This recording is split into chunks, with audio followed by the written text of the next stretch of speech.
Homemade মেয়োনিজের রেসিপিটা আজকে আপনাদের সাথে আমি শেয়ার করব। প্রথমে আমি রুম টেম্পারেচারে রাখা একটা ডিম নিয়ে নিচ্ছি। এখানে আমি একটা ডিম দিয়েই মেয়োনিজটা করব। এরপরে পরিমাণ মতো লবণ দিয়ে দিচ্ছি, 2 স্পুন হচ্ছে গিয়ে সুগার অ্যাড করে দিলাম।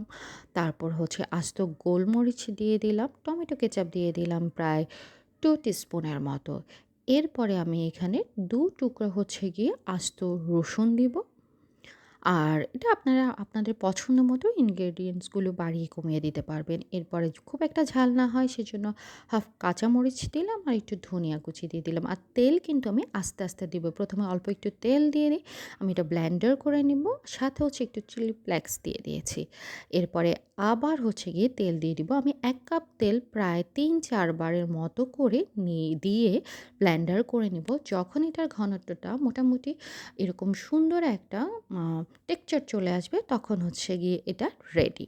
আর এটা আমার বড় ছেলের ভীষণ, ভীষণ রকমের পছন্দ।